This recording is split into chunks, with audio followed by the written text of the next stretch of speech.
Yeah. Some of you may have been like our kids have been quite a bit of the time, and that's the, why are we taking piano lessons? It's your gift to us. We give you a lot, and we just ask that you take piano lessons. It's for your own good. There's been much drudgery at times with some of our girls taking piano lessons. My mom was a piano teacher. My mom's here. My mom and dad are here. They're visiting up for graduation, so y'all can look at them and go, man alive, such nice people, and Brian came out of them. My mom was a piano teacher when I was a kid. I grew up around music. My mom was also an organist and choir director and all that. So I grew up around music, and from the time I was really, really small, I wanted to take piano lessons. I remember, pretty small, like 3, 4 years old, whatever, saying, Mom, I want to take piano lessons, and of course Mom says no, because you're too small. And you have to be like 5 or 6 until you start to get, dexterity, and then you can start to play. But my brother was taking lessons. He wasn't so excited about it as I was. He was older, and he was more of the, it's our gift, your gift to me kind of thing. But being a younger one, he's doing it, I want to do it. Mom does it, I want to do it. So finally, I coerced Mom into giving me piano lessons at a fairly young age. And how many of you have taken piano lessons from Mom? Raise your hand. Anybody else taking piano lessons from Mom? Oh, no, I see one. So you got one more? I see one. Do we have 2, 1, 2, 2? Just one. Oh, there's 2 over there. Okay, I got 2. Okay. There's something different about taking piano lessons from Mom, right? For those of you who took lessons from Mom. At least in my case, there's things different. Number one, Mom's your piano teacher. She's also your mom.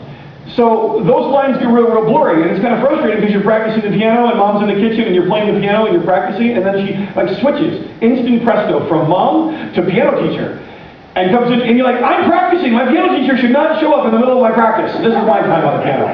But so, no, you need to. So that was frustrating for me. And then she's also a piano lesson teacher, and Mom, and so. If you don't practice real well, or life was busy, well, you're not ready for a lesson, so the piano lesson gets delayed, you don't have it consistent. And the third thing is really the worst, I think, and that is that in the mind of the student, aka me, she's still Mom. And what is the job description of every child with Mom? It's to give Mom a hard time. That's really the goal. So I'm not dealing with a piano teacher, I'm dealing with Mom, which means you can argue with Mom. Like you wouldn't argue with a piano teacher, that's really not a C, that's an E, even though you're dead wrong. You wouldn't argue, but you will argue with Mom, sometimes just for fun. And so it's bad. So finally my Mom and Dad decided that I needed to have a piano teacher other than my mom. And that was a good thing.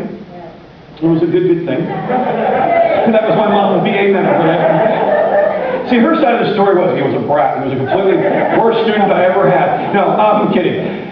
So I started going to other teachers. I think my first teacher was Mrs. Schwartz. She was a pretty cool teacher, except for about 2 things. One is I had to go to piano lessons before school, which I'm not a morning person, so that's dark 30, and yeah, that musical talent is not happening at that hour in the morning. She also had this rhythm machine. I don't know what this concoction was. You played this tape, and you had to beat out a rhythm on this little thing, and on the back of the tape, it had signals that it sent to the computer so it knew if you were in time or not. But I think the tape had stretched, so I think that ruined all rhythm that I might have had, because it made me get off, because I wouldn't get it right, and I was very perfectionist. So anyway, I don't know. Maybe I was just bad at rhythm, but I think it was the machine. So, I went to high school in Michigan, and I got Mrs. Vandermolen. Travis knows Mrs. Vandermolen. She's pretty fun.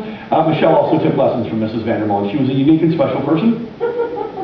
I thought she was cool, whatever. And I moved to Texas and had a couple other piano teachers there, and then I went to college. And by this point, piano lessons were starting to wane on my priority list just a little bit. But I still wanted to play, still do this, so I went through registration and I signed up for piano lessons. Yes, I want to take piano lessons.